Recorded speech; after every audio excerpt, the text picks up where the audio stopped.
was like a little sponge. I was like, I love all of this. Cut two, you were like a little sponge, and as soon as they said, action, Selena, oh gosh. Hi Vogue, I'm Selena Gomez. I'm Zoe Saldana. And we are in conversation. Okay, I will go first. If you could swap wardrobes with an iconic movie character, who would it be? Oh, it would be Catherine Deneuve's character in Belle de Jour. Oh, wow. Because it was all I saw.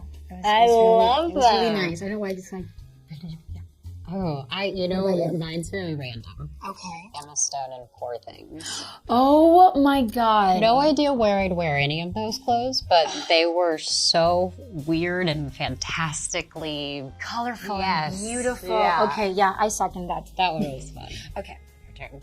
It's just name one of your favorite movies that you think people would be surprised by. I would say One True Thing. It's with Renee Zellweger and Meryl Streep. I don't think a lot of people have seen it, so that's why I think they'd be surprised, but it's beautiful. I'm gonna rewatch it. For me, it's this one of Tony Scott's first films, and it's called The Hunger, and it's with David Bowie and Catherine Deneuve. It's a vampire movie. Oh, I love that though.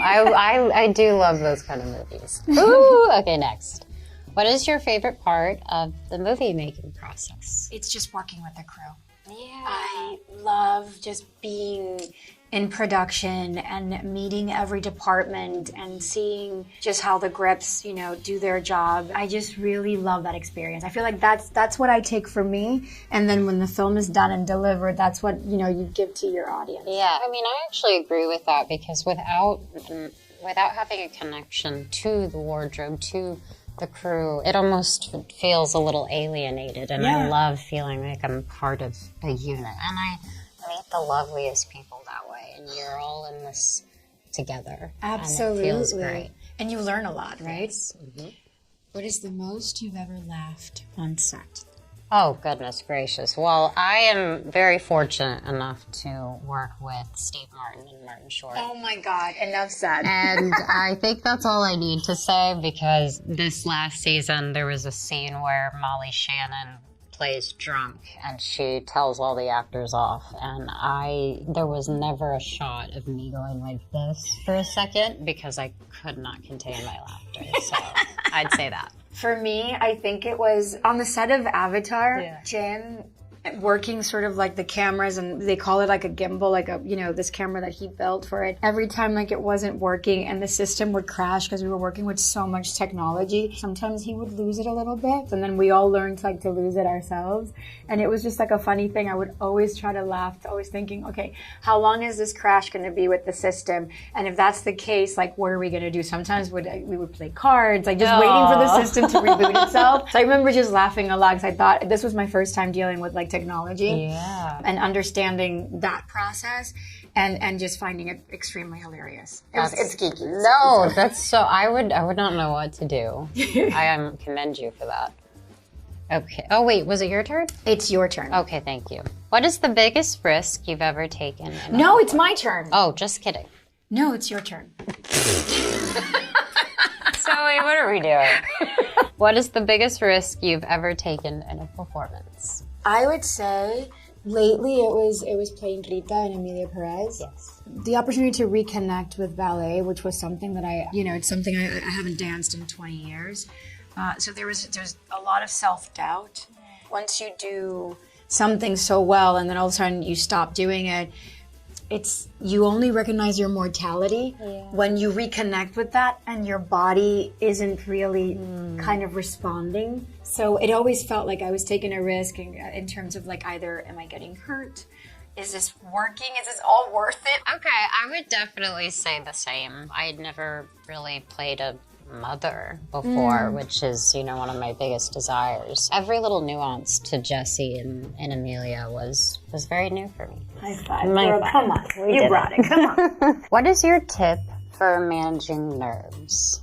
A good tip is reminding yourself to breathe. Because when we forget to breathe, oxygen stops going to the brain, and that causes panic. The other tip for work is prepare. When you are prepared, nothing can get in your way. No, then you can play with it. Yeah. I definitely agree with that. Sure. And I would also, you actually have helped me because I'm a little socially awkward sometimes. So in moments I'll be shaking and you'll just say, breathe. It's okay, breathe. And I will remember. And it's true. I think, there's nerves in everything that we do. We're excited, we're eager, we're anxious. It's all of these emotions. And I think I just try my hardest to keep my eye on the prize and just be kind, be professional, and do the best I can. Hell yeah.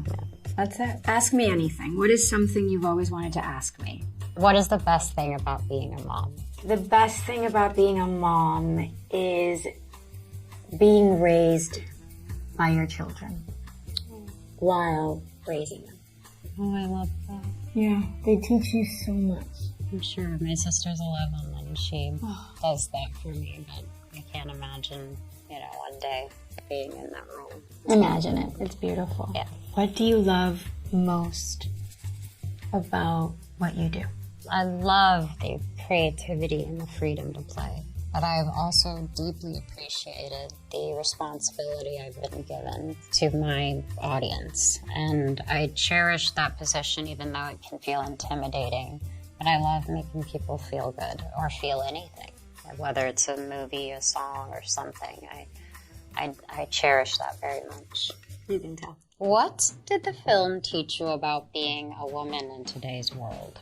It's a film that adds to the conversation of what it is to be a woman. And what it is to be a woman means it's complex. I feel that we're getting to share that. Mm-hmm. I reconnected with that, especially with working with women like you and working with women like Adriana and working with women like Carla Sofia Gascon. I know. Oh man, it's hard to top that one. What I learned genuinely is that the boundaries of creating something as audacious as a film like this, it felt like we were doing the right kind of pushing. Mm-hmm. And I learned a lot through this whole process, from the language to how every one of the female leads has their own history, and it shows women in all forms. And it just makes me really honored to know that hopefully this will start conversations and move people and inspire filmmakers and other people to create roles, more roles and opportunities for women. Love that. And I just, again, got to work with all of you guys, and that was like a little sponge. I was like, I love all of this. Cut two, you were like a little sponge, and as soon as they said, action, Selena. Oh, gosh. After the experience of working in Emilia Perez, is there a role, or are there some roles that you feel like you want to explore? I like to find roles that conventionally aren't probably for me, but I like to challenge the director or the casting director and just, get in rooms that are a bit tougher, because I appreciate the grind. There's a lot of movies that are safe to do. I am more willing to take risks. Yeah, I echo that. Yeah. That's pretty much it. It's more like there's not a specific role. No. I surprised myself. Yeah. Oh, I needed it. I needed to surprise myself. I didn't think that I was going to be able to pull this off. And then when they recognized us as an ensemble, it was a validation that I think I needed to keep going, to stay curious. So maybe it's, what wouldn't I do next? Yeah, I love that. Thank you guys so much for watching. We've done In Conversation for Vogue, Selena. Selena Gomez described herself as a sponge during her early years, soaking up everything around her with excitement and curiosity as she entered the world of acting. She recalled feeling deeply captivated by her experiences, embracing each moment with enthusiasm. In a candid conversation with Zoe Saldana, the two reflected on their journeys and shared personal insights. When asked whose wardrobe she would swap with from an iconic film character, Selena chose Catherine Deneuve's role in Belle de Jour, highlighting the exquisite YSL fashion on display. Zoe, on the other hand, picked Emma Stone's character in Poor Things, admitting she'd never know where to wear such colorful, eccentric outfits but admired their unique beauty.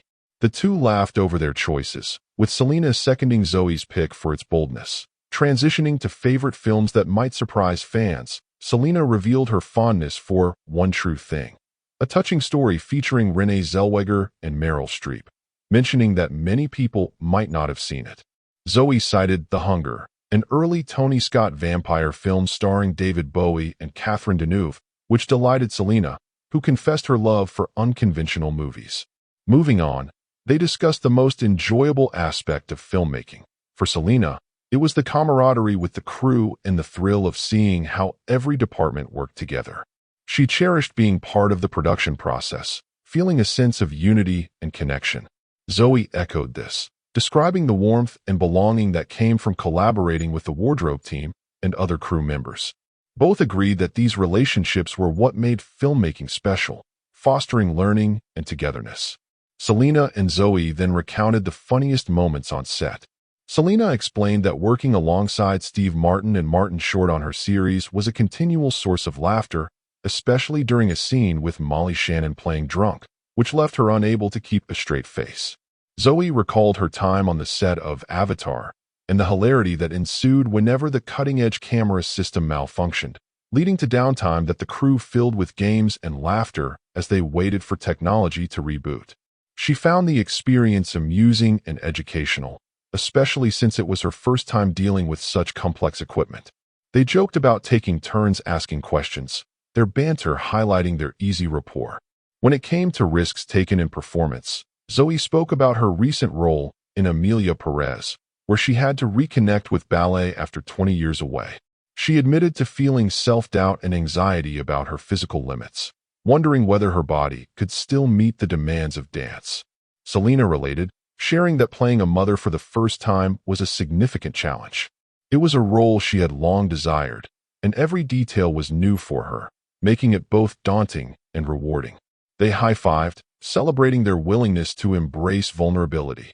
Talking about managing nerves, Selena offered practical advice. Remember to breathe, as a lack of oxygen can trigger panic, and always prepare thoroughly. Zoe agreed, adding that Selena's reminders to breathe had helped her during anxious moments.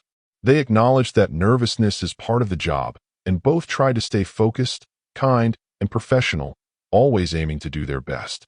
Subscribe for more honest moments like these. Next, Zoe asked Selena what she'd always wanted to know, the best thing about being a mom. Zoe replied that raising children meant learning from them as much as teaching them, a sentiment Selena found touching. Selena said her younger sister had taught her similar lessons, and she looked forward to one day being a parent herself. The conversation turned to what Selena loved most about her career. She valued creativity, freedom, and the responsibility she felt towards her audience, finding joy in making others feel something through her work, whether in film or music. She admitted that the position could feel intimidating but cherished the opportunity to inspire and connect with people. Selena then reflected on what her latest film taught her about being a woman in today's world. She said that the project contributed to the ongoing conversation about womanhood, showing its complexity and diversity. Working with strong women like Zoe and others on set deepened her appreciation for these stories and the importance of representation. Zoe agreed, saying that the film challenged boundaries and showcased women in many forms, hopefully inspiring more opportunities for female creatives. Selena was grateful to have been part of such a meaningful ensemble and to have learned from every woman involved. She reiterated her sponge-like approach, always eager to absorb knowledge and inspiration from those around her. Subscribe if you want to see more powerful women sharing their stories. Asked about future roles, Selena expressed a desire to pursue unconventional parts, ones not typically offered to her, and to challenge directors and casting agents by seeking out tougher, riskier roles. She enjoyed defying expectations and relished the hard work involved in breaking new ground. Zoe agreed, saying she, too, was more interested in surprising herself than following a predetermined path. Selena admitted that recognition as part of an ensemble had validated her choices and encouraged her to stay curious and keep pushing her limits. She mused about what she might do next, suggesting that her journey was far from over. As the conversation concluded, Selena thanked viewers for joining them and reiterated her commitment to authenticity, growth, and using her platform to spark meaningful change. She reflected on her past regrets, clarifying that they stemmed not from wishing things had gone differently, but from realizing how much she had pushed herself without rest. She spoke openly about her struggles with nerves, social anxiety, and the pressure to be perfect, emphasizing that even those who seem confident face challenges behind the scenes. Selena's journey had been marked by heartbreak, illness, and intense public scrutiny, but she had learned to honor boundaries, seek out inspiring roles, and forgive herself for past mistakes. Regret, for Selena, was not a burden but a sign of having lived, taken risks, and grown from every experience. She ended by saying that if people thought they knew her, they should think again. Her story was still unfolding, and she was more determined than ever to keep evolving, surprising herself and inspiring others. Don't miss what's next. Subscribe and stay tuned for more.